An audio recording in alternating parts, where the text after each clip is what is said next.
Hello, everybody. Welcome to Political Football. My name is Dave. I'm here with Scott. I got my hat and sunglasses on because my mom didn't raise me right. Scott, how you doing today? I'm pretty good. Is that a Deion Sanders gag there, buddy? It is. It is. However, I do have to point out that this is, in fact, a Pride Detroit Tigers hat. And it is also Megan's sunglasses because I thought of this bit literally 30 seconds before we went in the air. And these are the closest things to me. But whatever, it's the spirit that matters. And yeah, you're an adult, supposedly, and I'm not taking off my hat or my sunglasses yet. And so, yeah, according to Jared Norvell, that means Steph didn't raise me right. I don't know. I don't know what to tell you. The year is 2023, I think. It seems like we have other things that we could be talking about. Am I wrong? Come on, man. It's Deion Sanders that you're talking to like that. You're not talking about right.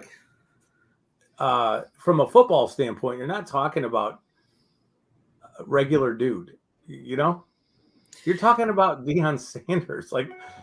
Yeah, and what type of fuel he runs on. So why are you gonna why even poke the bear like that? I have no idea. Now, did you see the video where he after the game where he had his mom come out, talk to the team? Yeah. Just as she's like, I raised him well. I told him beat yourself to kick ass, then kick ass. All the rock is in the background. Just that dude's gonna get any recruit he wants. And who wouldn't want to be a part of that? I mean, you're Colorado. Yeah, it's a great school too. I mean, it's an awesome place, but it's Colorado in the Big 12, and it is right now the mecca of college football. Yeah, as good as other teams are, it's Colorado. Nobody wants to be anywhere else. It's amazing. Yeah, no, it's that entire story is incredible. Now I was in a tight spot because I have a degree from Colorado State. But since I'm a lifelong Michigan fan and I've never actually been to campus, I didn't feel too bad about rooting for Colorado. But it did feel kind of weird to not be rooting for the school my degree is from. Got to be honest. I think you're okay. Yeah, I think I'm okay too. Likely, all right. You've never set foot on the campus you graduated from. I haven't. And that's okay in these days? Uh-oh, I'm in trouble. Clev is here. Clev, how you doing? Where's your sunglasses, man? Hat and sunglasses. Our mamas ain't raised us right. Best game of the weekend, bro. Best game of the weekend. I'm not kidding. That second quarter was the best football. I mean, I was up till 2 a.m. Have we started yet? Well, yeah, we're on the air. We're going. Okay. Welcome, everybody. Political Football. I'm Clev. That was the best game of the weekend for me. For me. Other than seeing Alabama just stumble with 2 quarterbacks, and then you got to go back to the guy that you benched. Love that. Yeah. But are we talking about the Colorado game right now, or? Well, I just wanted to start. I just had a little sight gag going here because I really didn't like how Jay Norvell was talking about Deion and his mother and whatever. I didn't think it was smart, called for, or necessary. And so I just wanted to show a little that I'm with Coach Prime here in this regard. Anyways, I'm not a huge fan of his entire shtick, but I appreciate what he's doing for blackness, what he's doing for college football, and so I put on my Detroit Tigers pride hat and Megan's sunglasses because it's the nearest things. They were the closest things to me. So they were able to I mean, the amount of energy around that program right now is kind of ridiculous. The fact that he sold $1.2 million in sunglass money the day after the comments was ridiculous. Yeah, man's a master showman. Master showman. He is. But he did it on the field too. It's not like things have changed. He was ridiculous. Yes. So us three sitting here being football guys, for all intents and purposes, the one thing that I know is like little stupid stuff, like the fact that when Travis Hunter got taken out, no one other than Shador stepped up, which is a testament of how disciplined that team is to not storm the field and go crazy because I've been in games where in high school where someone did that, the next play that kid's legs are taken out, right? And that was a dirty hit. It was. I mean, it was a very chippy game. The thing about Norvell is that he squandered a really great moment because they came to play. Had they stopped all the ticky tack bullshit, they have some talent on both sides of the ball on that football team, and they penalized 170 something yards. I mean, come on, man, like it's undisciplined football. And again, no one's out there. People are out there to compete, but some of the like the hit on Shador was this kid's having a monster game, right? Not Shador, the other kid, Kamara, whatever his name is, having a monster game. Yeah, Kamara having a monster game, gets flagged for the face mask, 15 yards, pushes the team back, and then gets flagged for the late hit. Ball's out, right? Wraps up, drives him to the turf on the throwing shoulder. Come on, man. Like, really? Then you get ejected and cost your team the football game at that point. You're the best defender. You're you've been killing them all night. And you guys, they gave that game away so many times in penalties and stupid stuff. You deserve to lose. You deserve to fucking lose. Well, I have two observations. One, Torrey Horton, the wide receiver, number 14. Last year, Colorado State played Michigan. They lost like a gazillion to nothing, of course. But the quarterback just had no time to get rid of the ball. But if you look like on the tape, Horton was open. Like he was getting open against Michigan last year. There was just no way to get the ball to him. So that kid, he's a really good player. My second observation is that Coach Prime has done one thing I didn't think it ever happened. Cleve, you're a college football guy now. Yeah. I'm a diehard Hurricanes fan, but I love what they're doing in Colorado. Like I'm here for all of it. What I'm not here for, and I agree with a lot of the TikTokers and stuff and people on there talking about not everyone's a critic, everyone's a whatever. Yes, the hit on Travis Hunter was fucked up, but no, this kid shouldn't be getting death threats. No, of course not. That's like, come on, man. Like, but again, it was a very dirty hit. Lacerated liver is really pretty bad, but it could have paralyzed the kid too. Like, it could have been a more serious injury than that. But it's football, unfortunately. Everyone, and the three of us sitting here, we know anyone that signs up for that, when you're in the confines of that gridiron, you signed up for things to happen. A 15-yard penalty is nothing when you get a stinger, but it exists where you have to protect yourself. You have to kind of deal with that. It's part of the game. It's a rough game. It's not powder puff stuff here. Crazy. Absolutely. Scott, Colorado plays Oregon this week at Oregon, I believe. How bad is Colorado going to lose? By a bunch, I would think. Me too. It's they have a gauntlet. I'm the only one riding with them. No, I hope they. I think they're going to hang in. They're going to hang in there. They're going to hang in. I think that Oregon is a stylistic nightmare for Colorado, but I think Colorado's much better match to play against USC. They're going to give USC a game when they play, but I think Oregon's. We're talking like a 48-10. I think a whoop is coming. Oregon is. Real. In all three games, right? The offense sputtered to start. They're like for some reason that halftime speech must be something to behold because they come out as a different team. When they come out of that locker room, I don't know if guys are getting just harangued or what's happening when the doors close and the cameras are off. Maybe it speaks to their staff too, like the kind of staff that he's put together to be able to make adjustments and figure it out. And anyone who watched the ready to roll. Anyone who watched the tape, they got murdered with the under routes. I'm like, someone put a hit on somebody, right? cut those routes down. They were just crisscrossing underneath like crazy, bro. Like this guy was having time to pick them apart, but you can't do that against the USC. Colorado playing a heavy dose of man, if that's what if they're stuck in man and that's just what they do. That's Don Brown-esque, Dave. And we've seen. I agree with that. What's that? The reason I agree with that, it was the TCU game where.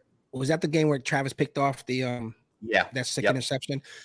Yeah, they were in man deep down there guarding the end zone. They were in man. They weren't in zone. They were in mans because he broke off coverage to go get the ball. So I just think that you're right. I think they got exposed, and they can't do that against. I mean, Caleb would murder them if they thought that kid picked them apart. Oh my God! As long as he's disciplined enough to just take that stuff, like But Dr. Bo is.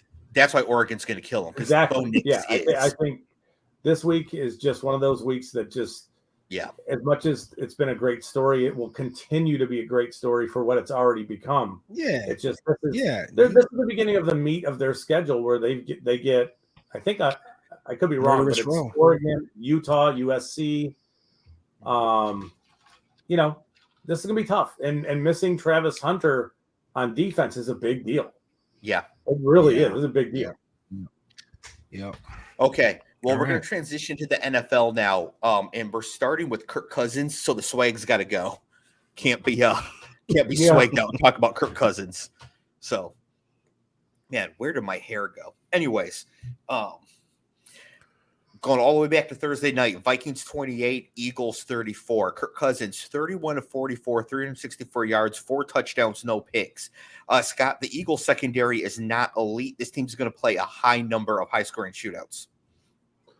Yeah, it's something that you and I talked about back during the draft. Was just about how many losses they had in their defense, and how they had taken some risky players, and everybody's kind of penciled them in as the team to beat in the NFC, and it's like, nah, we'll see what happens with that defense. And the players they drafted are fine, but at some point in time, playing in shootouts is problematic. You're going to lose games that you should probably win. So, I think that they're going to be overly reliant upon Jalen Hurts and, parts of their offense that maybe they would reconsider and maybe have done some things different. I don't know if that makes sense, but, I'm sure that they're not comfortable playing in 35-31 type of games week in and week out. I'm sure they would prefer not to, but they can, I guess, which is important. No, Clev, Jalen Hurts and A.J. Brown got into a fight on the sideline, a verbal fight. A.J. Brown immediately got 2 targets in the end zone. These two are best friends. So I don't think it's a huge issue. And A.J. Brown is a diva wide receiver, so it's going to happen. But do you think that there's something to that, or was it just like a one-time thing? I think it was just like, hey man, I'm open. I'm running gassers. I'm like, come on, my mom's watching too. Yeah, I think the fact they are best friends helped lead to them actually be able to have that fight. Yeah. Right, because they can be so comfortable with each other. Exactly. Scott, DeAndre Swift, 28 carries, 175 yards, and 1 touchdown. Could the Lions use a bell cow back like that to run the ball 28 times a game? Yes, but that bell cow back is not DeAndre Swift. So let's eliminate that from the possibilities. I'm just saying, we saw it. 28 carries, 175, and a touchdown. Looked pretty good out there. It's just one game, so it doesn't really erase everything he did during his Lions career, driving the coaches crazy or whatever, but they don't win this game without him. Maybe. I mean, could Boston Scott have done the same kind of stuff? Maybe. Has Boston Scott ever run for 175 yards in a game? I'm sure he did at Louisiana Tech, but Swift is just one of those guys where he's going to – I mean, what did he do in week 1? Kenny Gainwell relegated him to nothing duty. He had 2 carries for nothing.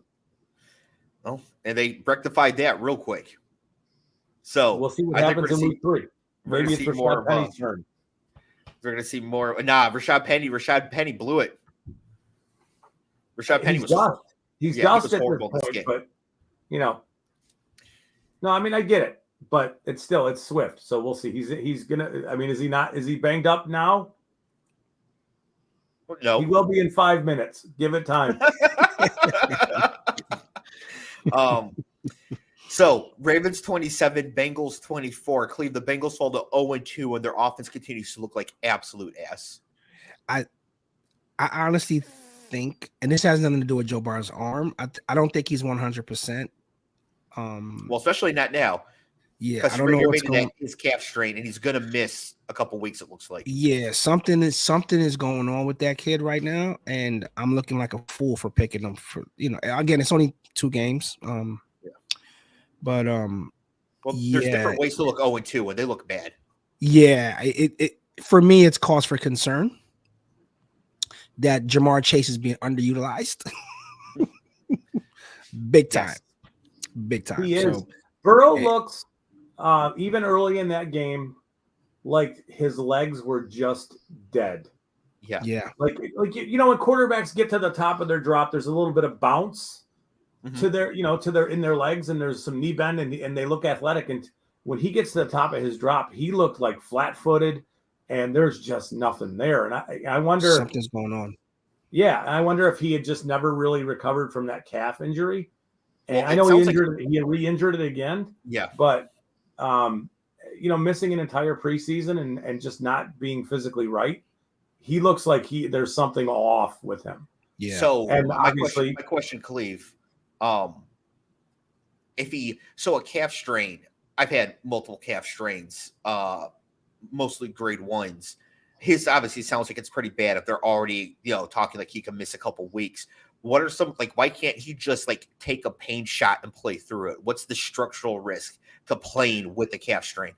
Ask Aaron Rodgers what just happened with the calf strain. Well, okay then. I guess that answers that.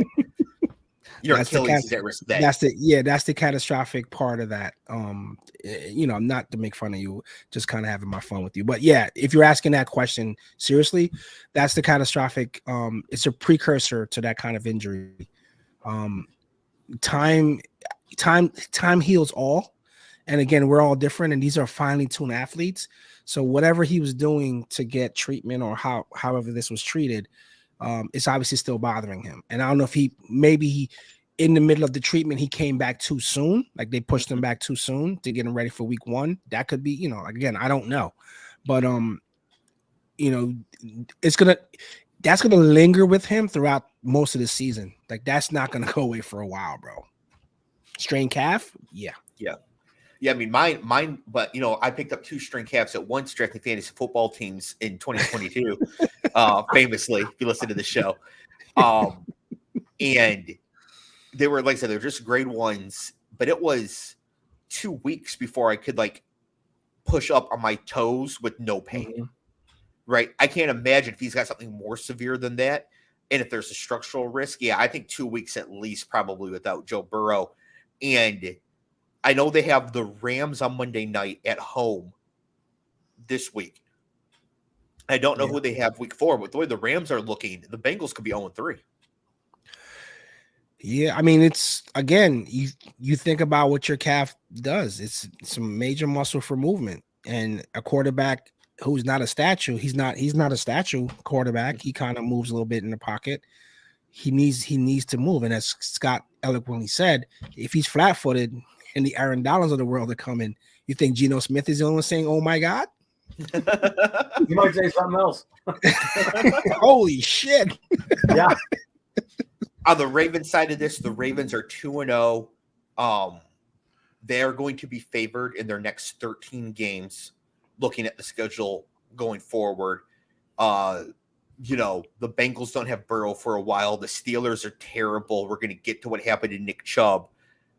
Oh. This has to be the year for Baltimore. It's all laid out for them now, right? Everybody in the division is down for one reason or another. They've got the 2-game lead on Cincinnati, which is probably the only other good team. But now this is it. Not only should they win the division, they need to be looking at 13, 14 wins, looking to get home field advantage in the playoffs. This is it. So, Scott, with that in mind, do you think it's worth it for the Ravens to trade the first-round pick Indy wants for Jonathan Taylor? Boy, that's a really good question. You don't believe in Gus? They have multiples. They have Edwards, they have Justice Hill, they have there are other running backs. I mean, I think it would, stylistically, is he a fit for the way they run and for what they do on offense? I don't know. I mean, he's a really skilled running back. He should be fine. Yes, you think that, hey, this is what we do. it's an interesting thought to see what their offense could be like with Taylor and Lamar. And what do you do? How do you, hey, good luck.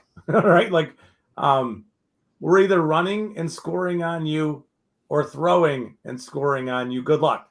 Mm-hmm. I think it would make some sense. I mean, if you're giving up the 32nd pick in the draft in 2024 for a run to the Super Bowl, I think that's a no-brainer. Yeah. The question is then do you pay Taylor? Otherwise, you're not making that trade. Right. I don't know what the situation is. Yeah. But I mean, they would not get the pain of their wide receivers coming up for a while. They're not, the Dobbins thing, I think at this point has to be kind of, you're almost moving on. Yeah. So there's room. Yeah. Yeah. If they drug their feet and paying Lamar, come on, man. But they didn't drag their feet on paying Roquan Smith. Right. So that part. Yeah, that part they too. will yep. pay. Right. They will pay. They gave Odell $15 million guaranteed. Don't they have another line? He's a LSU linebacker that they drafted. Don't they? I know they traded for Roquan Smith, but there's another one there too. That's Patrick Queen. Yeah, and it's like, yeah, all right, you value linebackers, you value, what you're doing with Lamar, but man. The Taylor thing, I didn't really think about it, but now that you said it, I'm super intrigued. Of the entire AFC, right? Buffalo is not as good as we thought they were, right? They have some issues. Kansas City definitely has some issues with their offense. No be enemy. But we know that Kansas City will be right going forward. They have Mahomes, they have Reed. They're going to be fine. If like in 2025, the Chiefs will still be good. In 27, the Chiefs will still be good. This might be one of their worst years with Mahomes. This might be one of the worst years with Josh Allen and Steph Diggs. Like, this might actually be the best year now for Baltimore to try to be the team to. So all those years. Go ahead. Are they holding like pocket aces and just pushing chips in? Maybe it's like all those years when like Pittsburgh with Roethlisberger would sneak in between Brady and Manning. Like they would find the exact right years and get in there. I agree with Ben though. And I've been saying that. I said that in the preseason show. If Lamar can stay healthy, I'm with both you guys on what you just said. But it's a 50-50. Well, it's not 50-50 on if Lamar can be healthy. He has not missed half of his games since coming to the NFL.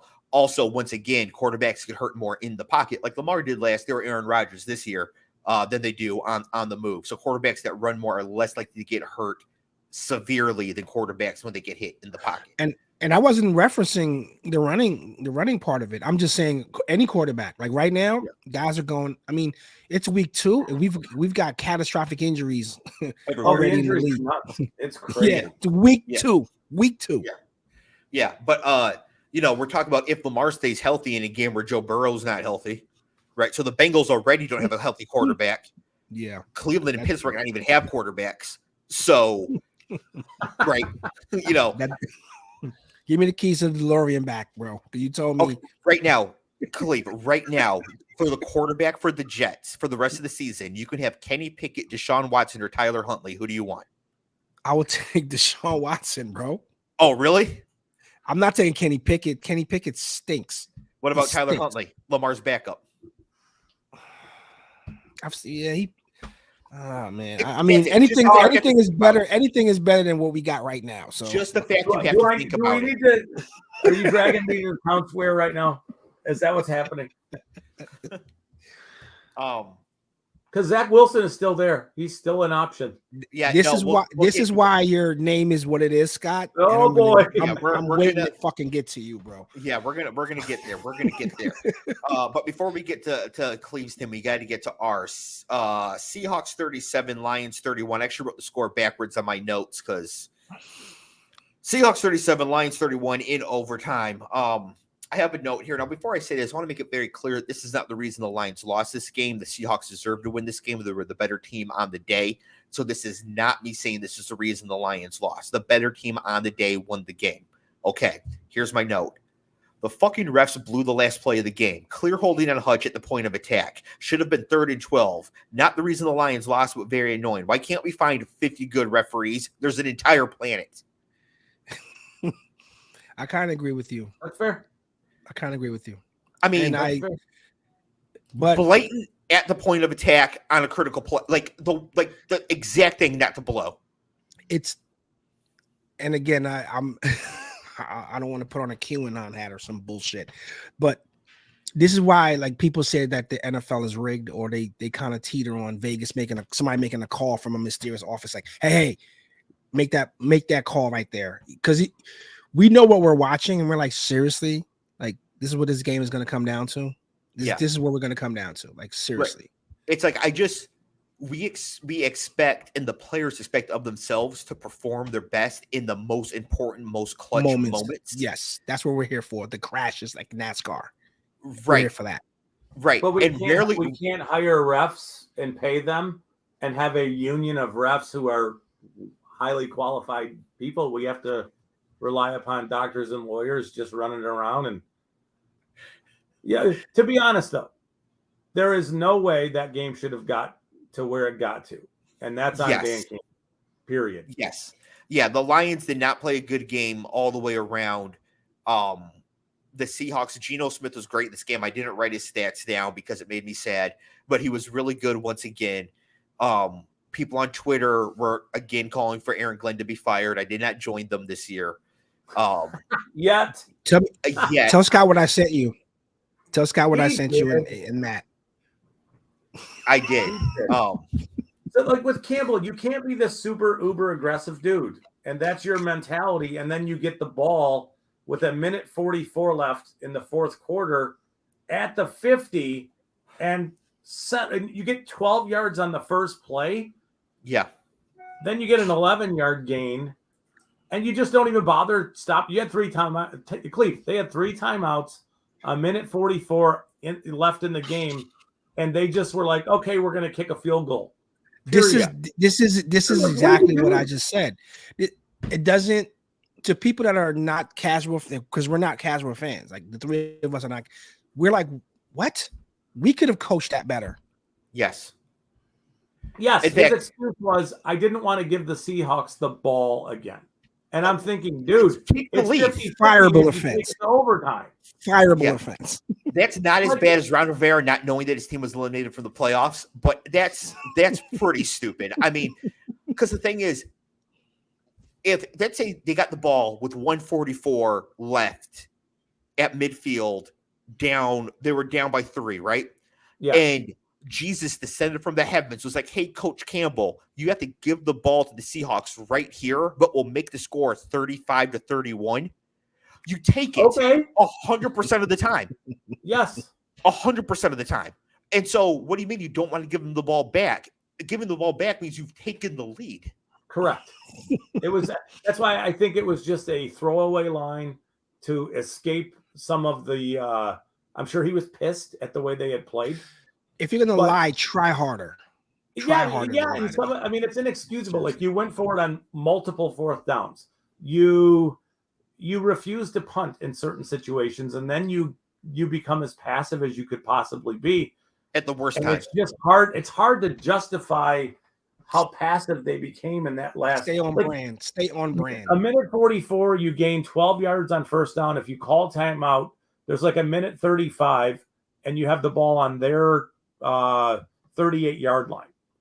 But no, they then throw the ball again, and then they throw the ball again, and it's like a 4-yard gain, and now there's 20 seconds left, or 25 or whatever it was, before they use their first timeout. Like, what are you doing? Dave will tell you this. So in all the years that we've been doing this show, when it comes to hiring a head coach or interviewing a head coach, I always say these scenarios should be brought up as part of your interview. We've got 6 scenarios. Walk us through the rationale here on what you're gonna do. Give us 3 plausible outcomes. And one might be great and 2 might be dog shit. But give me something that doesn't make any sense what they did, bro.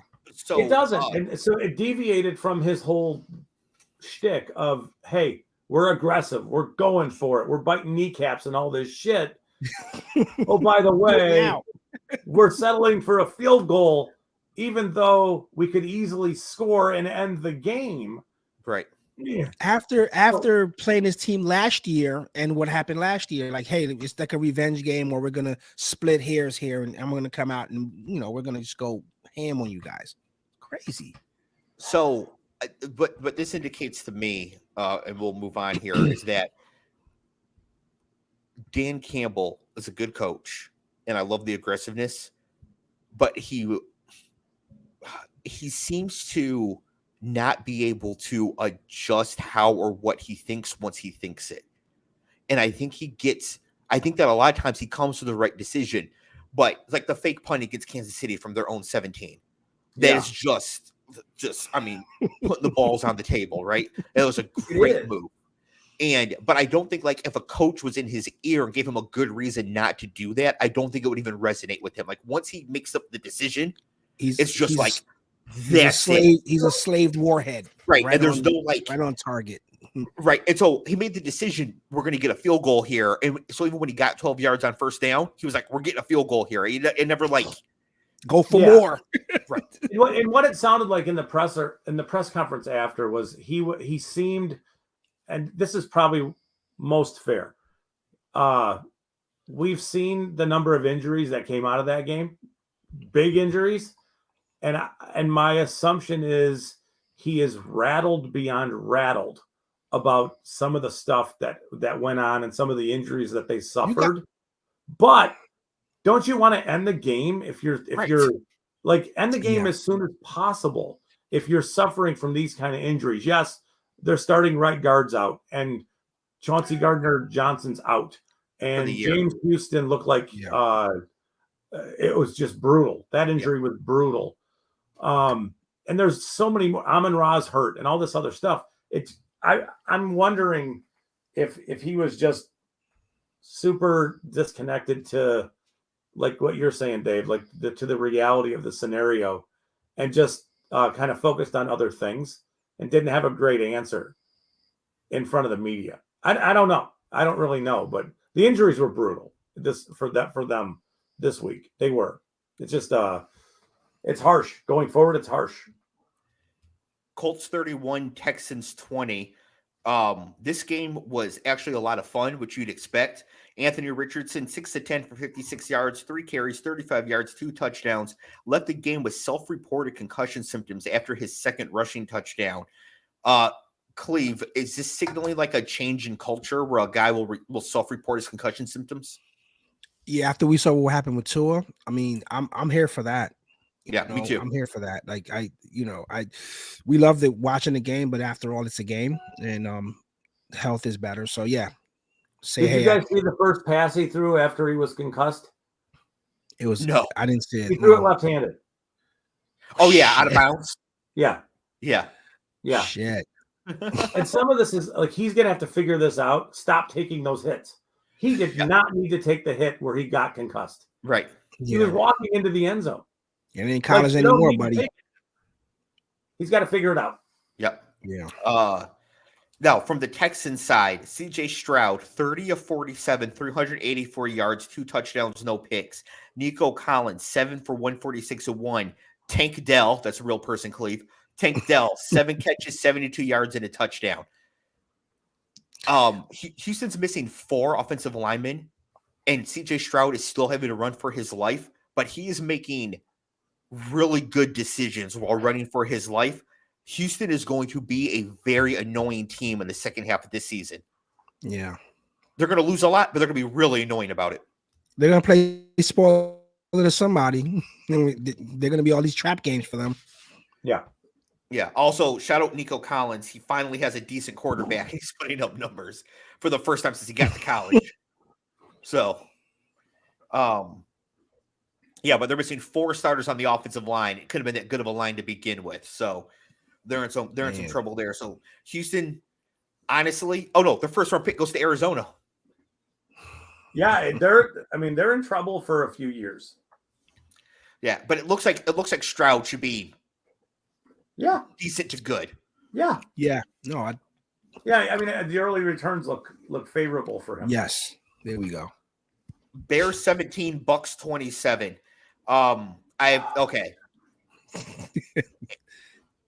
It's not happening for Justin Fields in Chicago. It's not happening. Thank you for waking up, Dave. Thank you. The guy, for whatever reason, the guy has the processing speed of a Tamagotchi. I mean, it's just like he can't. If he could see the game and process it the way CJ Stroud does, he would be an MVP candidate. But for whatever reason, he just cannot. I saw a brutal tweet today where the caption was, when Justin Fields sees an open receiver, and then it's the Mitch McConnell freezing up. Jeez.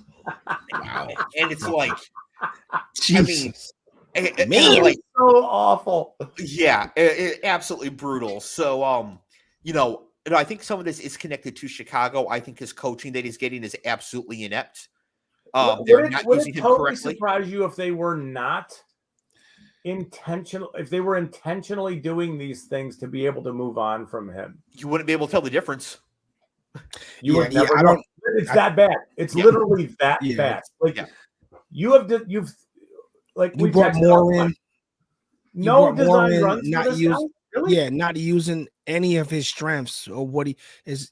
I'm like, what are we watching here, dude? Well, DJ Moore did get 100 yards in this game, but he had a catch for 33 and 31 yards on the first drive.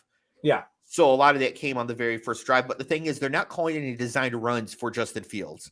And he should have 6 to 12 designed runs every single game. And you build the offense off that because that's his core strength. And so if he's never going to have a designed run, in tempo and he stays in rhythm. Right. Doing those things. And not doing those things is just stifling. It's and he looks paralyzed. I think that Justin Fields is a strong candidate for a Ryan Tannehill go somewhere else and get a lot better with good coaching, or a Daniel Jones stay there and have a good coach come in and get a lot of better situation. But if he were truly a star, he'd be able to overcome some of this coaching already. The second coach.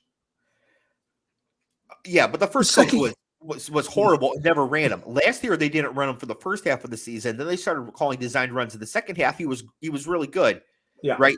Like, I don't know what their deal is, but for whatever reason they're all going to get fired. So I don't know. I don't know what they're like, what their plan is here. If they capitulate for Caleb, none of them are going to get to coach him. No. But I can see Fields. You know where Fields could go and just all of a sudden get really good is Denver, right? He comes in behind Russ for 1 year, and then he takes over under Sean Payton after a year behind Russ, and all of a sudden it's like, oh look, he got a good coach. He knows what to do. Yeah, and coach who puts a plan together to allow. I mean, it's one of the pet peeves of like people who do what I do, where it's like, why are you not doing the things that he's really, really good at, and asking him to do things that he struggles with, and then you're surprised, like, really, right? Clev, the Bucks are 2-0. Todd Bowles can't even take correctly. I never trust a man that have no facial hair. He's a grown man with a baby face. Well, you must trust me then. That's a 745 shine there, buddy. Shadow. 745. Yeah, so the Bucks are 2-0. Mike Evans had a huge game. I think they're trying to showcase him for a trade, but they keep winning. Same thing for Baker. Come on, I want out of here. It's like, no, Baker looks really good. Yeah. He really does. Does he look good enough for the Jets, Clev? Honestly, bro, when we get to it, I'll take a ham sandwich right now on the center. Seriously, bro. I just can't do it. I can't do it. Fair enough. Oh boy. Fair enough. But yeah, I think Mike Evans on the Chiefs would be pretty fantastic. So I need the Bucks to start losing a few games. So now I don't have a lot of Mike Evans in best ball this year, so that would be fantastic for me, but it'd be great for football in general. Do you know who would be even better on the Chiefs? Puka Nacua.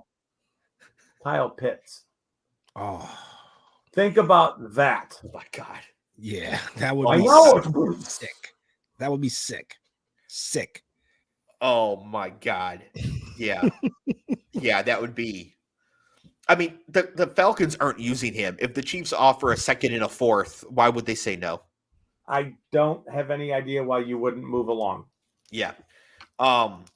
Speaking of moving along, Chiefs 17, Jags 9. And so I was speaking of the Chiefs here. Kelsey was not fully healthy, only ran around on 26 of 45 Mahomes dropbacks. The Jags offensive line is a real problem, Scott. Chris Jones walked out of the luxury suite and into a monster game.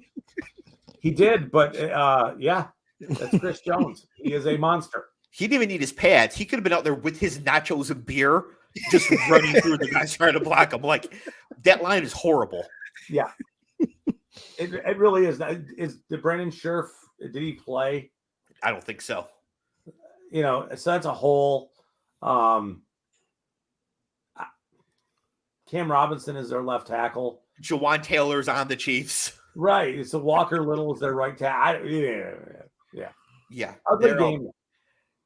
But see, this is where, like, I think if they could, they would just like sign Michigan's entire offensive line. Yeah. Tomorrow and just start them. It's just like, all right, get out there. Paying attention to what Michigan's doing with their offensive line. Yes. Chiefs' upcoming schedule is very easy and should allow their offense to get on track. Now, do you think I actually wrote down the games that are coming up? Of course not. They have the Chicago this week. And then after that, I don't remember. But it's very easy. Oh, the Jets. Chicago, then the Jets, then some other really bad team. The Zach Wilson-led Jets? Yeah, exactly.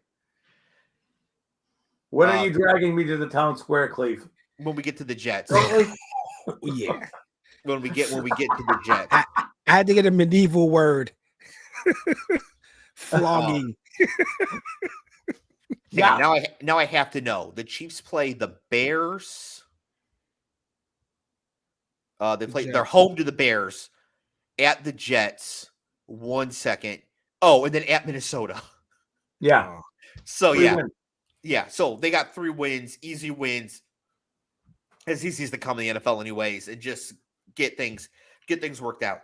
Packers 24, Falcons 25. Packers blew a fourth quarter lead because they insisted on running up the middle with A.J. Dillon 47 times instead of trying to score points, Cleve. Shooting himself in the foot. Literally. Yeah. Stop running the ball. Throw the ball. Yeah, it doesn't make any sense. Jordan Love looks pretty good, doesn't he? It's smoke and mirrors.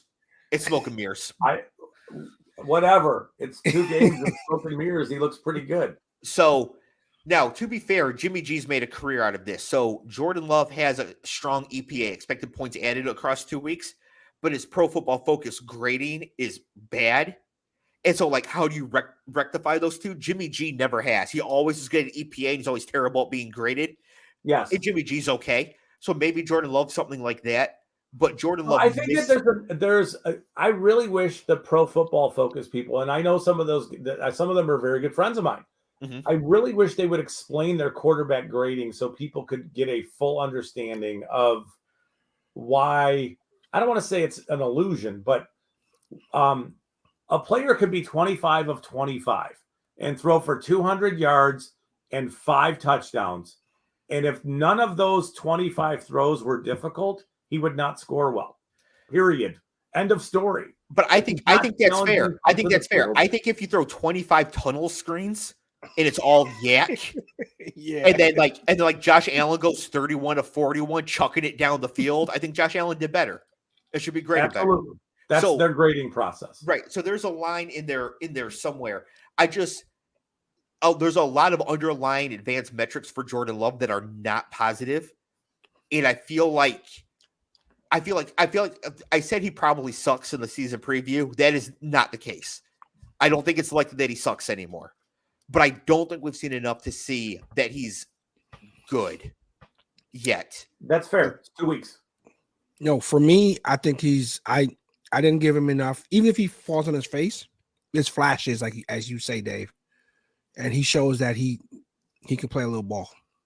So he threw a couple touchdowns in this game. One of them was one of those little like jet sweep things to Jaden Reed. Yeah. Right. Like it's technically his rookie year, bro. Easy on the kid. It's technically like I have to draw back and listen to what Scott said when I listened to the show again that we did for the previews. Yeah. He's literally like this is his first time really out playing all these snaps. Yeah. So yeah, he's gonna miss a couple like things that are easy for Mahomes or Josh Allen, whoever. But he's coming into his own. Is what I want to say. He could be. He could be. I'm just not gonna be shocked if in 6 weeks we're like, hey, remember when he was good for 2 weeks? I've seen more in him than I've seen in Zach Wilson. He's way better than Zach Wilson. Yeah. So I can stop talking right there. Yeah, that's true. Bijan Robinson, word can be hurtful, fellas. Football, I don't cry in football. Bijan Robinson, 19 for 142 on the ground, 7 for 48 through the air. I mean, we said it coming in that he was just a great running back prospect. He is. He's the truth, and the way he moves, Scott, is unbelievable. It is ridiculous. The wiggle. It's a perfect word. Everything he does, there's some level of, you think you're going to touch me? No, you're not. I'm still at full speed. He compared himself to Barry Sanders in the draft process, and it is sacrilege. A little bit, but I know exactly where he's coming from. You cannot square him up. You can't. No. You're never going to hit him. You're never going to light him up. It's never going to happen. Barry was the same way. Yes, but the difference is that Bijan Robinson makes tacklers miss. Barry made tacklers look stupid. Yes. And so that hasn't happened. And I'm not saying he doesn't have it in his bag, but it hasn't happened yet. There's been a couple already. I would say there's two or three through 2 games. It's the same with the Micah Parsons and LT reference. I see where they're getting it, but it ain't there yet. It ain't there yet. But we need we see it, but it ain't there yet. Yeah. It needs time to steep. Yeah, and don't forget Barry wrecked Rod Woodson's knee. Oh, no, yeah. So it's there's a long way to go for that. John Lynch is still looking for Barry Sanders. John Lynch still cannot find him. So, So I don't think comparison is apt, but that's not a knock on Bijan. I think he's great. Now Drake London in this game, 6 catches, 67 yards, and a touchdown. The Falcons were behind. They had to play real offense, Cleve, and guess what? They actually did it. No Kyle Pitts, big numbers. Nope, 2 catches, 15 yards. God, this kid must go back to the locker room. Like, why do I even come to practice? He had 1,000 yards as a rookie. I could show up and do this. Tight end. I could show up and just do this. Do what you're doing right now. I could show up Sunday. Don't come in all week. Show up Sunday and get 2 catches for 15 fucking yards. I think because the Falcons play at Detroit this week, I think Kyle Pitts should make the trip and then go to the locker room and then just refuse to come out of it. and just like be like, I'm on the trading block and like get on his own plane back to Atlanta. Man, he's not going to get paid. If he does not start getting numbers, he's not going to get paid. He has to think of himself, right? Yeah, there's not enough tape out there. There's not enough tape on you, bro. 15 yards, they're going to cut tape. Right. It's like, oh, well, he's such a great blocker. Well, great. Josh Oliver got $21 million over 7 years. That ain't going to do it for Kyle Pitts. He's not a great blocker because they don't use him that way. He's wide open all the time. Yeah. That's the thing. He's always open. Yes. He could do the Chad Johnson. He could call Desmond Ridder at 3 a.m. Bro, I'm open. I love that. Yeah. Raiders 10 at the Bills 38. Raiders marched right down the field and scored a touchdown on their opening possession. That was the end of all the good things that happened for the Raiders. Man. Josh Allen, 31 of 37, 274 yards, 3 touchdowns, no picks, no turnovers. Cleve, I think the Jets might just be really good at defense. The Jets have a great defense. Yeah. Yes. But Josh did do some stuff in the game where you scratch your head like, what are you doing? Diving and shit. That stuff needs to stop, dude. That stuff to stop. The jumping, diving thing that he does, I don't know what this leaving the ground thing with him is, bro. Yeah, but in the chat, Ben's so concerned about Lamar Jackson, and it's like, oh, Josh Allen might be the one to be looking out for here. He's bunny hopping around. I'm like, bro, you're going to take a hit. Go airborne again. Shit. Not much else on this game. The Raiders are trash. The Bills were at home in a get-right spot. Anything else? Nope. All right. Got stuff for the next game, though. Notice Jake's not in the chat. Chargers 24, the Titans 27. Overtime. Hey, Cleve, I got a stat for you here. Are you ready? What's that? Yeah, give it to me. The Chargers are the 33rd team in the Super Bowl era to have over 50 points scored and no turnovers in their first 2 games. They're the only one to be 0-2. What, dude? I don't know. After Dan Fouts left being their quarterback, I don't know, dude. I don't know what's wrong with this team, this franchise organization. They're always like just enough, and then they do something. I'm like, what the fuck is wrong? Do they need to massacre a goat or something? Something sounds terrible. Yeah, Scott. Isn't that what happened with the Red Sox and whatever, Jesus. Or the Cubs or what? It's a Cubs thing. I don't know what the deal is with this team. And the coach, Brandon Staley, after the game was so salty with the media. And I get where he's coming from, because if you look at this, over 50 points scored and no turnovers, they're playing fine. Yeah, I just don't know. They're playing good ball. They just keep losing. All those Phillip Rivers years, I'm like, they should have had like 4 Super Bowls straight up. Yeah. I mean, they are the Kellen Winslow knee injury in the divisional playoffs and the 14-2 but fire Marty Schottenheimer all at once, all the time. There you go. It's just like unbelievable shit with this team. Bro. They suffer injuries every fucking year. They do. Yeah. Yeah. Josh Kelly filled in for Austin Eckler, and Josh Kelly did precisely fuck all in this game. 13 carries for 39 yards. Did you own him in fantasy, Dave? Everybody did. He was only 5,000. This guy is an absolute dust ball in like the truest sense of the term. He cannot play football. He's garbage at it. And he's a running back. You know how bad you have to be bad at running back? Pretty 13 bad. for 39. I guarantee you, if you gave Cleve 100 NFL games, one of them could go 13 for 39. Yeah. That's horrible. The Chargers should have signed Leonard Fournette or Kareem Hunt at halftime. Right. I would rather give 100 carries a game to the shambling corpse of Ezekiel Elliott than one more carry to Joshua Kelly. Man. Thank you for making it known. How do you really feel about it, bro? Big game for Keenan Allen, though. 8 catches for 111 yards and 2 touchdowns. Yep. So good for him. I actually don't have any notes on the Titans in this game. It felt like they were just kind of there doing their thing, plodding along, and then they won. Yeah. Yeah. Nobody really cares. No offense. They hit one long ball to Traylon Burks, and Derrick Henry got a touchdown on 80 yards, but they didn't do anything, and they won the game. They hung around. Yep. That part. 49ers 30, Rams 23. Cleve, we don't get to make fun of Puka Nacua anymore. Puka Nacua is here, and he's here to stay. I don't know why I want to sing the Lion King song when I have time to hear his name. 15 carries or 15 catches for 147 yards on 19 targets. Yeah. A reminder for everybody out there, targets are earned. The quarterback will not throw the ball to you if you are not open. Getting open is a skill. Earning targets is a skill. That's why for wide receivers in fantasy, the best ones go higher because they can't just replace if they get hurt by dust balls. Whereas running backs, you get the ball enough times, unless you're Josh Kelly. If you get the ball enough times, he'll put up some numbers. 19 targets against the 49ers. This guy can ball. Yeah.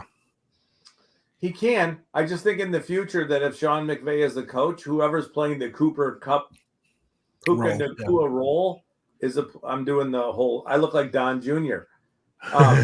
That guy should probably be targeted higher than everybody thinks, because that is there is a funnel. Yes. Of footballs going his way. And we know Stafford, once Stafford likes a dude, he's getting targets. Well, and that's the thing, too, is that I've said this before in the show, and I didn't get much pushback here, but I've gotten pushback on my real life talking about this. Matt Stafford is an absolute elevator of talent at the quarterback position. Yeah.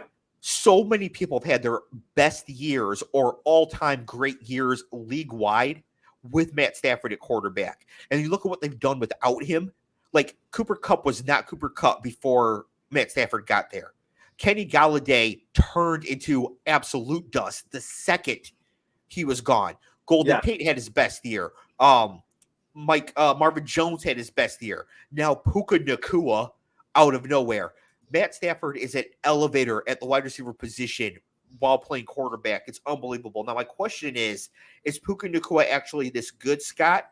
Or is Sean McVay an absolute genius? Like, what is happening here? I can't say Sean McVay's a genius. I can't do that. There's something about Sean McVay that I can't go there. Is it his face? No, I think there's some Matt Patricia to Sean McVay. I do. I think we're gonna in the not too distant future, we're gonna hear some nutty stuff about Sean McVay and his offense, and just a little bit of this is an odd dude. But how do you argue with what's happening with Nacua at this point in time? You know what I mean? Like, he got 19 targets. He had 15 catches. Right. In week 2, he's a rookie. Yeah. What the fuck? Right? Yeah. Like, he broke the record for catches and targets by a rookie in their first 2 games. The next 3 people on the list are Randy Moss, Miles Austin, and Andre Rison. Yeah, It's a pretty good list. Yeah. It's pretty good. Yeah. Yeah. Also pretty good. Clev, the Rams had a running back in this game go 14 carries for 52 yards and a touchdown, 7 catches for 42 yards and a touchdown. If you can name him, I'll give you $1 American. Roberto Coxslam, like Coxslam's Yes. cousin. Yes, absolutely. Roberto. Yeah, he was coached in Pee Wee football by Ron Mexico. Yeah, his name is Kyron Williams. Wow. He ran a member of the Fighting Irish there. Yeah, he went to Notre Dame. He ran a 4.62 at the combine. He was undrafted or like a 7th round draft pick.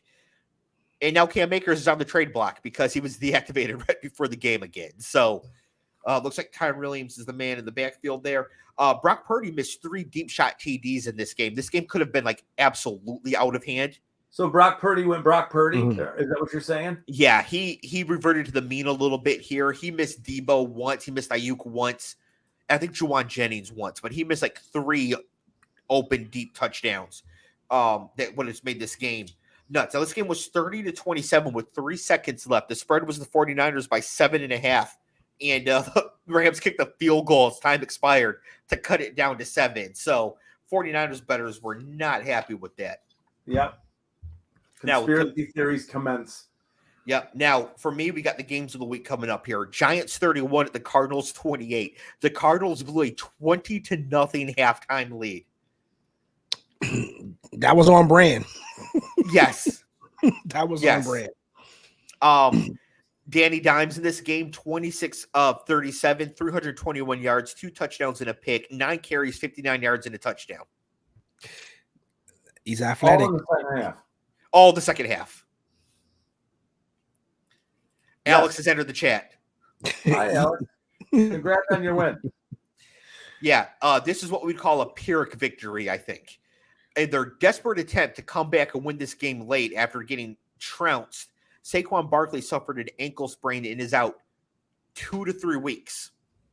However, Saquon Barkley is on a 1-year contract with no future guaranteed money.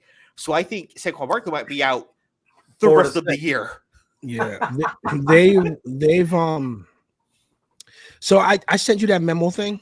The thing about the league is concerned about running backs faking injuries so they can have leverage for contracts.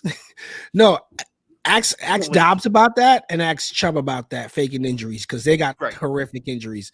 But Saquon, I don't know, man. This guy scares me, man. With the way he runs so hard. Well, he had somebody roll up on his ankle again, I don't know what it is about him running. It just always looks like he's an injury away from as soon as contact is made with him. When he cuts, it's hard, bro. The violence that he puts through his feet and lower legs, it's crazy. It's just like it's gonna go bad. Yeah. It's like watching Zion Wilson jump. You be like, dude, the way he lands, I'm like landing mechanics. Like you landing too much weight coming down too fast. It's crazy. Always hurt, bro. So the Giants come back, they win this game, they're 1-1. But to me, falling behind 20-0 to Arizona says something about something. Now, Alex and Giants fans are going to say, hey, we showed grit, resilience, overcame adversity, came back, got the win, and all that. The Giants' next 4 games, 49ers, Seahawks, Dolphins, and Bills. Good luck. So, yeah, you're 1-5. Good luck. Maybe 2-4 if you pip the Seahawks. Bro, we'll see. It's 1-5. Yeah. Yeah, good luck. That's rough, man. That's I have no room to laugh because I'm actually wearing the hat of a 1-5 team. But yeah. Well, if the Jets played the Giants on a neutral field, which I guess would be in the Meadowlands, I would make the Jets 3.5 point favorites. Yeah, just for the defense. Yep. I have nothing to say about the Cardinals. They suck. They're horrible. Josh Dobbs is their quarterback, but yeah, they're trying to get the first and second overall pick. The only thing I'll say, and then we can move on. Their defense is playing good. I mean, obviously not in the second half, right? But their defense looks like it's playing for their head coach, which is always, when that guy, as bizarre as he is. Well, he's so inspiring. He really makes you want to run through a wall, just like Coach Prime. Did you have fire in your belly?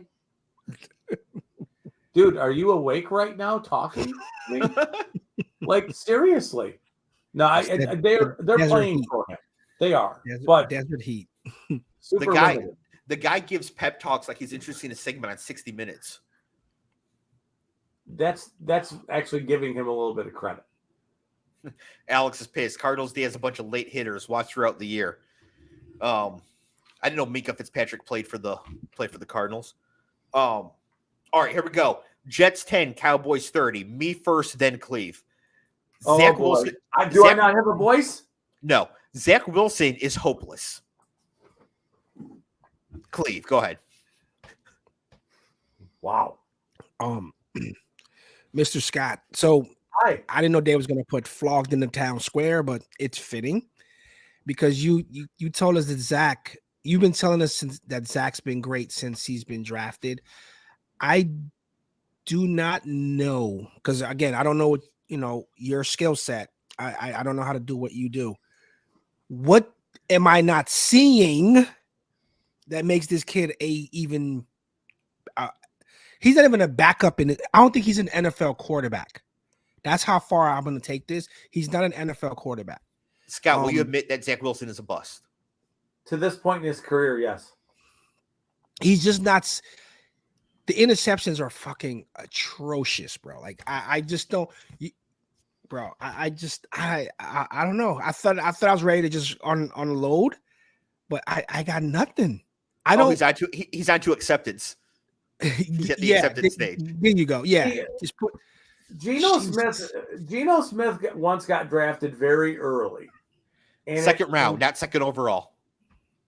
Yeah, but enough that they invested some capital in him, and he was a total bust. And it took him a very long time to figure out how to play quarterback in the NFL. Hello, Kitty. See, Scott.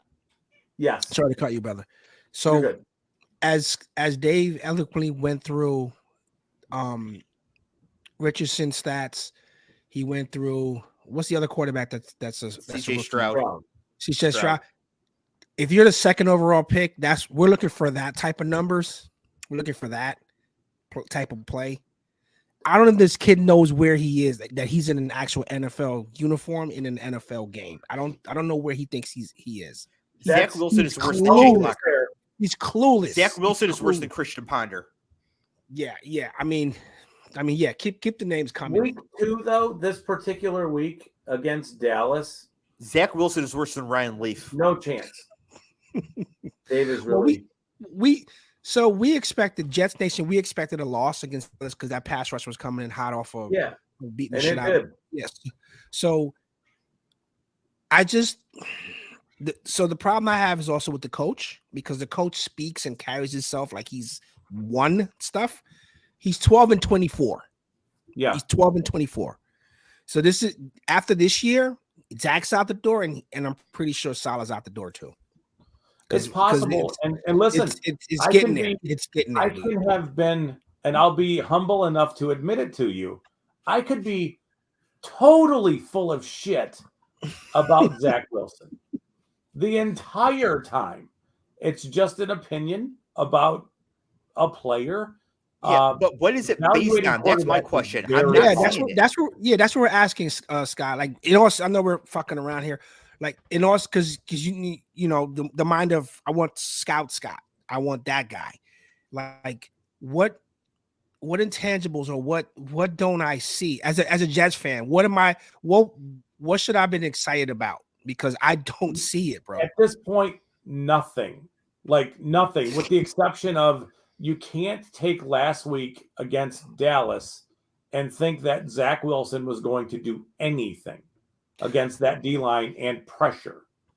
You just can't. In fact, I would tell you he played significantly better than I thought he would. My thoughts were growth in his game. My thoughts were on him last season where he was missing guys in the flat. Me, and Dave could throw guys in the flat. Like, we can, in an NFL game, I can hit a guy in the flat, no problem. He looked like a player who just was completely unprepared to play NFL football. He did. There we go. Like, that's so the only thing that we can talk about is what he looked like at BYU, and he did stuff outside the structure of plays that was just ridiculous. For the record, I thought he was overrated and not that great at BYU. Great numbers. But I didn't see it at BYU either. Now, I will always defer to Scott when it comes to the sort of scouting sort of things. But I just was not – I never saw it with him. I don't see it now. I've not seen a single flash of anything. Jordan Love has shown immensely more than Zach Wilson ever has. Jordan Love is now in year 5. Okay. Justin Fields, same draft class, has shown a lot more. Honestly, Trey Lance has looked better in the times he's played than Zach Wilson has looked. The Jets might be better off just seeing a flyer with Lance at this point than continue to play Zach Wilson. Yeah. Possibly. I mean, Wilson has shown a small amount of growth in his game, but it's still not good enough because under pressure, under situations where normal quarterbacks can handle themselves, he's still throwing bad picks. Yeah. Well, I could show a small amount of growth of my hairline. It doesn't mean it's going to be any good. And then we can move on from this because I'm getting violently ill. I don't want you to get mad though. No. You're our beloved co-host. You were wrong. And maybe stop evaluating quarterbacks. That might solve the problem. He's not a quarterback. Well, at least in the NFL. He's not a quarterback anywhere. Like, that's the thing. Like, this is not a case where, like, because I do think some quarterbacks would be well served going to spring ball, playing XFL, USFL, getting reps, getting better, that sort of thing. I don't even think he's got that in him. I don't. I agree with you, Dave. I seldom agree with you, but I've just seen enough where this locker room has to be dejected to the point where the one position that they need someone the most, it's not there. And again, injuries happen. It's that, but I think the Jets should have been prepared if Aaron Rodgers did get injured at some point to have somebody viable because this kid ain't it. So Zach Wilson, I think, is viable with this defense for a game or two. They beat the Bills, right? Aaron Rodgers got hurt on the first series. They beat the Bills with them. So he's not like he's not viable at all, but he's not viable for an entire season. But the truth is, if Rodgers is out for the entire season, they're in trouble anyways, no matter who the backup is. Two things happened in that first game. That catch that Wilson made, he had to make the adjustment to catch that ball. That ball wasn't put there. He had to make the catch happen. And then when he hit Lazard was surprised the ball got there. He's like, oh, the ball, and he stalled for a second, then he took off running. And I'm like, dude, I don't know what he's looking at. I wish we could have a GoPro in his helmet because I'm like, what the fuck are you looking at? It would just be a picture of the ground. What are you doing, bro? Every fucking year, everyone gets to enjoy football except for me. I can't. I got to root for other teams and other guys. I can't enjoy I still fly the colors because it is what it is, what we do up there. But I'm like, God, man, This kid is I can't do it. That's why the Rodgers thing was such a devastating injury, because it was like, you're taking a team that's had this stuff for years. It's ready to go. They're ready to go, and they're bro. ready with that defense and an offense that takes a step. Running back. Yeah, come on. And it's all gone. God, he's fucking it up, dude. Please move on, Dave. I'm sorry I let you down. The Jets should bring in Carson Wentz. Hey, Alex, I'm gonna tell you. No, the Jets should go trade for Kirk Cousins today. Yeah, I'll take Kirk. And Alex, Dave also invited me over to the, and I'll tell you what I told Dave exactly on text. If you ever been to Giant Stadium or MetLife in the old days, there's a piss trough of ice. I'd rather be doused in that, beaten, and then dragged across the concrete at a tailgate before I join the Giants, bro. What about the Lions? You want to be a Lions fan? No, that's what he said to me about being a Lions fan. Oh boy. Okay. Well, but that's what I said today. But to be fair to Cleve, the idea of having to root for Hall of Fame offensive players might be a little too much to handle. So maybe the Lions aren't really for him. Yeah, it's not for everybody. Yeah. Wow. Yeah. Let's not forget that since 2010, the Lions have won. Seriously. Let's not forget that since 2010, the Lions have won 17 more games than the Jets now, a full season's worth. So, maybe it's just too much winning for the Lions. Well, let's go back to 1930. I mean, please tell me what it was. Sorry like to be so graphic, Alex. No. You guys your franchise is 30 years older than my franchise.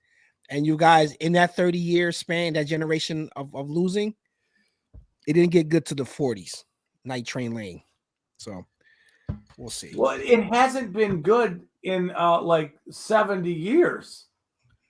So Dave is delusional is why I'm saying that, because he doesn't know. I'm just citing two facts here. Since you chose to become a fan of the Jets, you're even born into it. Since you chose it, you moved to America in 1984, looked around the NFL, saw Dan Marino, when I'm going to be a Jets fan. So since you made that decision, the Lions have had Barry Sanders and Calvin Johnson. You've had Al Toon and Freeman McNeil in a butt fumble. And the Lions have won more games in the last 13 years. Wade and Curtis Martin. And throw me the damn ball. Keyshawn was a good player for us. Yeah.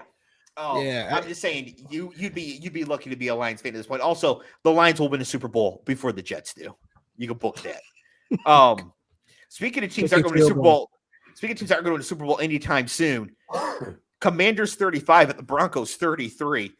The Broncos blew a massive second half lead as well. I don't even go back to look at what it was, but it was like 21-0.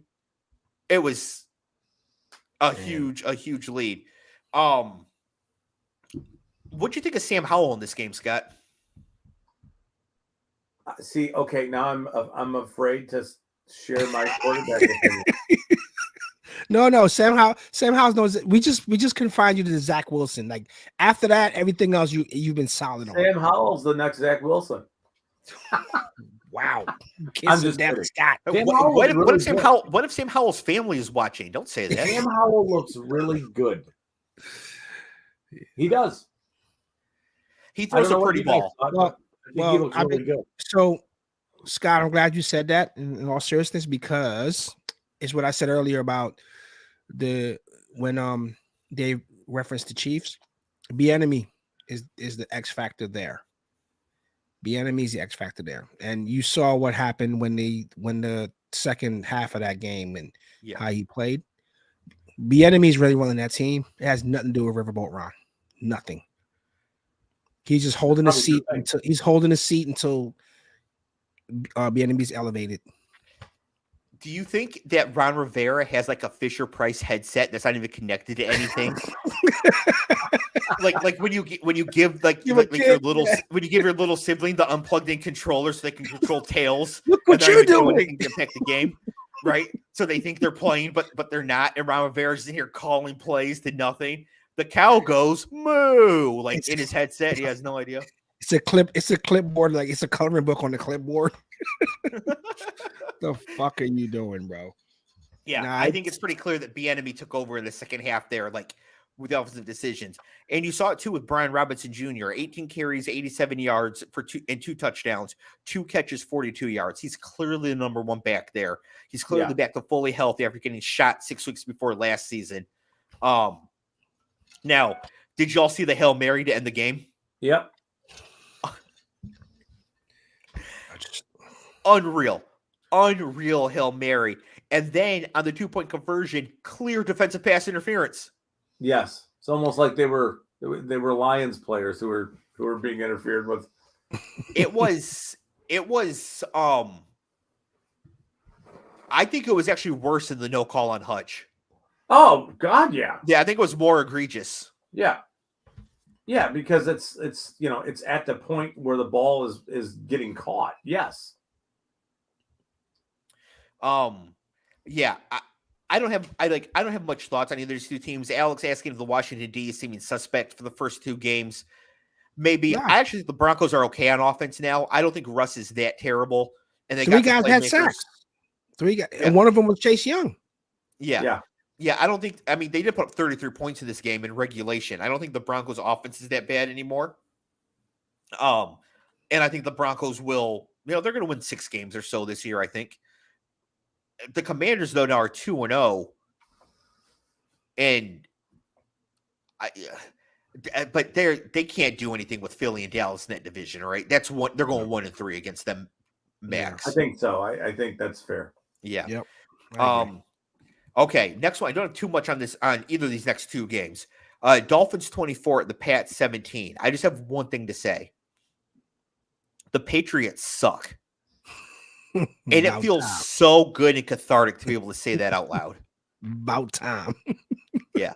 They are dog shit. Dude, Mac Jones he doesn't know what's going on out there, bro. Mac Jones is the next Zach Wilson. He every time he'll do something great and then I do have to say he's playing better than he played under the last system, like the talking heads bullshit. But I just don't know how they move on with him. Wait a minute, wasn't he in that same draft with Zach Wilson? Wow. Yes. I think I texted you this. I don't think anybody but Trey Lance, because he got traded. I don't think anyone's getting a 5th-year option. Trevor Lawrence. Oh yeah, Trevor. Yeah, number 1. Yeah, that's about it. About it. Everyone else, I don't think you can get your money. Scott, the Dolphins can win many different types of games, not just big shootouts. Raheem Mostert, 18 carries, 121 yards, and 2 touchdowns. Yeah, I mean their running game is predicated on explosive runs. It would be tough to defend that team. You're running laterally with Waddle and vertically with Hill. Yeah, and then as wide as you could possibly run with a running back. Good luck. I'll tell you what, man. And I'm the biggest Tua detractor. He throws a really nice ball. He throws a nice ball, bro. Clev, it's only 2 weeks, but he's the betting favorite for MVP right now. Yeah, I've been seeing that places, and I was like, and they've been protecting him, or he's been in better positions that he's not, which is good because we all want to see him play a season and be healthy. Yeah, but the ball was coming out quick. Yeah, he hit Waddle on an out, bro. I was like, that ball got there quick, and it got there soft. And he's very accurate. Yeah. I mean, yeah. Yeah, Tua's really good. I mean, that's the thing. Tua's really good. I don't think there's any question about it. The only question now is if he takes one more shot to the head, is he scrambled eggs? I mean, that's really the only question there. But I think there's no question he's really good. All right, next game, Saints 20, Panthers 17. Everything about this game sucked. Does anybody have anything to say about this game? No. It was watching me, dude. I tried to. I think I watched like maybe 5 minutes of it. Garbage. But I just couldn't. Bryce Young, jeez, gonna take a minute. I mean that team is bad. I don't think we can really evaluate him yet. Last game, Browns 22, Steelers 26. Pittsburgh scored 2 defensive touchdowns in this game. According to the advanced metrics, Deshaun Watson is playing only slightly better than Zach Wilson. In this game, Deshaun 22 of 40, 225 yards, 1 touchdown, 1 pick, Also lost 2 fumbles and got sacked 6 times. Clev, he makes $233 million guaranteed over the next 5 years. That receipt was on the field. This is why no one got that money again, bro. This is what, and again, I get it. He hasn't played a whole year. I get it. But man, you had time to rest. When everyone else is banged up, limping into another season, you were like good, or you should have been good. The other thing is that it's not that he just isn't playing as great as he was. He's playing poorly. Again, the only quarterback worse in these advanced metrics in the league through 2 games is Zach Wilson. And it's close. Zach Wilson is very close to Deshaun Watson. Wow. For the money that they're paying, bro, that has to hurt bad. And 3 first-round picks. Oh, yeah, I forgot about that part. That's bad. Did either of you guys see the Nick Chubb injury? Yep. So when I looked up I heard them say we're not going to show it, and I could have went to TikTok and saw it. So I'm going to let you guys tell me what happened. Okay. So it was horrible. It was, for me, it's the second worst knee injury I've seen, and I tried to avoid it. It just, on the Twitter timeline, right? It'll just be right there. Yeah. And it's like that. So, Cleve, what happened is that first Minka Fitzpatrick hit him late and dirty. He was already engaged, right? It was like, what's that called? You're blocking up high and somebody cuts you down low. Chop. Yeah. It was like chop block, but he was the runner.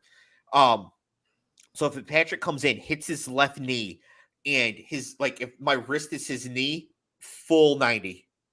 Jesus. Full 90 degrees, like to the side.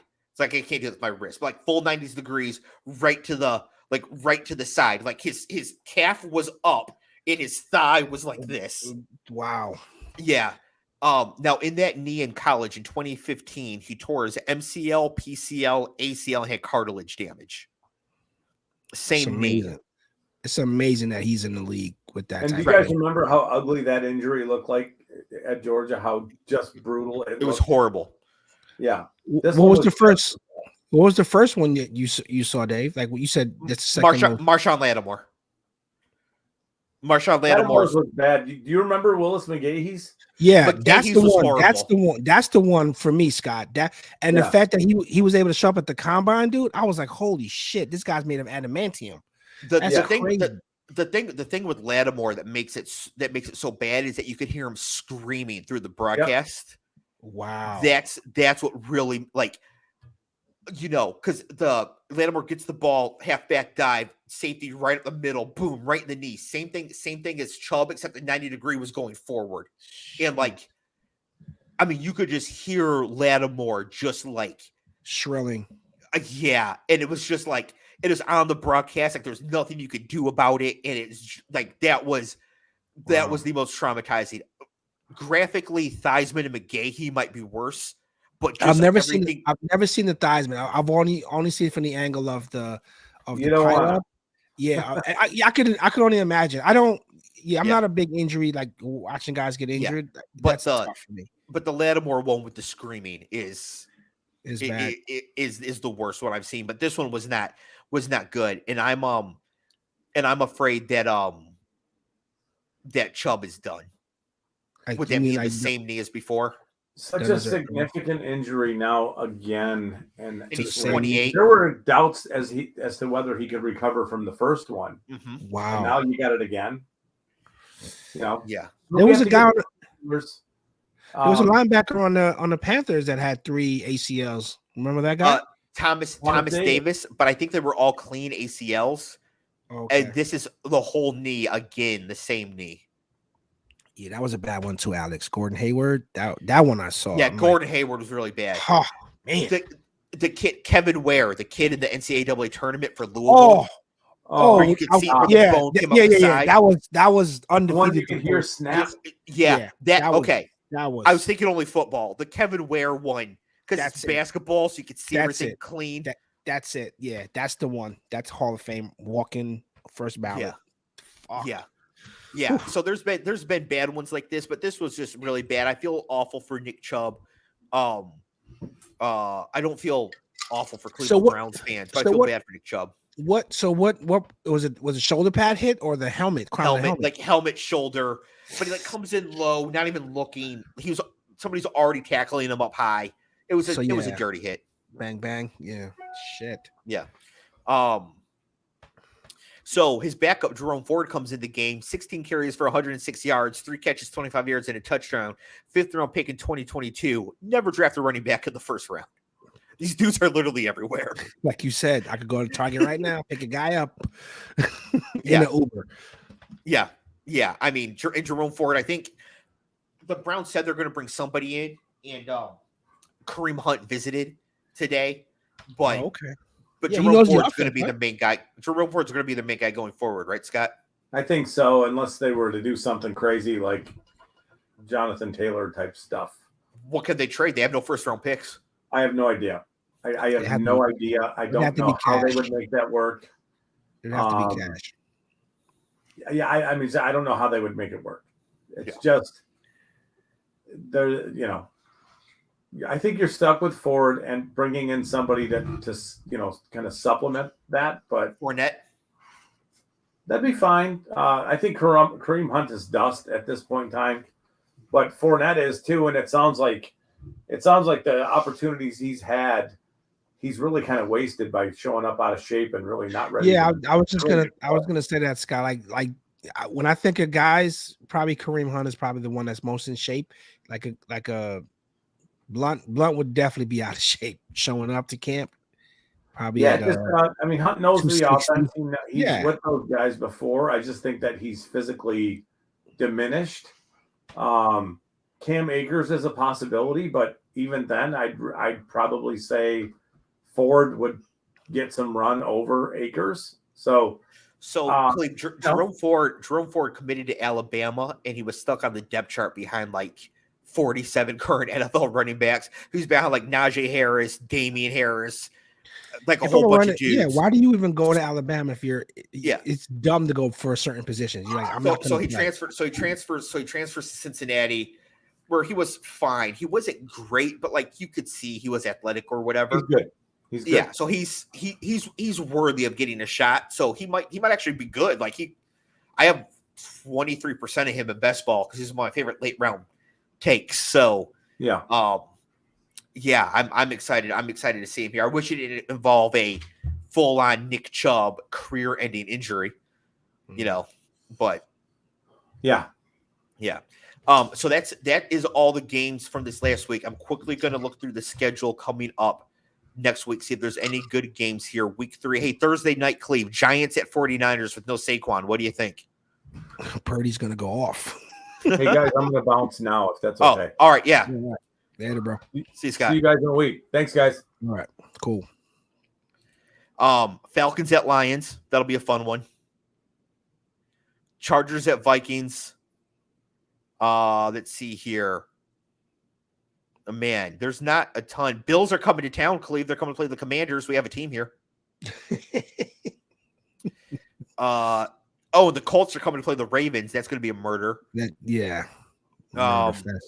Your Jets host the Patriots. Yeah, we should win that game. But again, if Zach, oh man, oh my God! So the Bears are at Kansas City, and guess who Arizona has coming to town? Who are they got? Dallas. Oh man. Poor Josh Dobbs. Yep, they're officially on their Super Bowl campaign right now. Steelers and Raiders is the Sunday night game. Steelers at Raiders. Great. We get Kenny Pickett against Jimmy G. And then Monday night, Cleveland, they're doing this doubleheader thing again. The 7:15. I saw that for. I can't. I don't know why. It's put that on Red Zone. Right. It's Eagles at Bucks and Rams at Bengals. So we're gonna have a couple of murder games next week. The Monday night game should at least be better because that St. Panthers game was horrible, but I didn't see a lot. I see some high scoring games. Falcons Lions should have 30-30, but I don't think we're gonna have quite as many good games as we had this week to talk about. Pretty much 15 out of the 16 had something to talk about. Okay. Any final words before we get out of here? Nah, it's just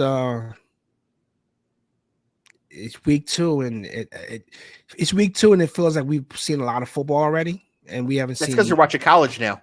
Yeah, that's true too. That's true too.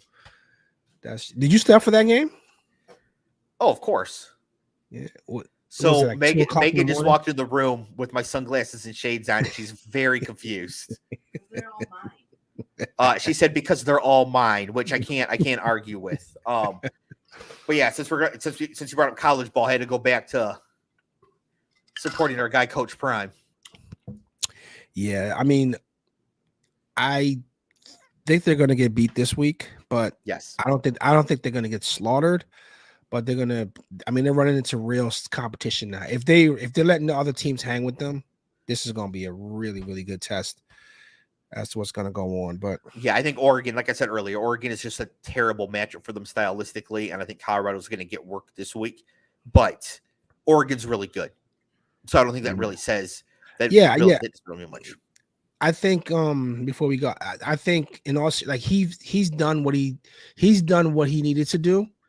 Even if he didn't win a game the rest of the year, he's already did what that for that program. What they he's got them relevant again. So and they're going to jump up and get somebody. Yeah, they're recruiting. Yeah, their recruiting portal is going to be ridiculous. At the next couple of years, it's going to be ridiculous, bro. Well, every Jerome Ford who went to Alabama and can't play, they're all want to go to Colorado now. They're all just going to show up together, all at once.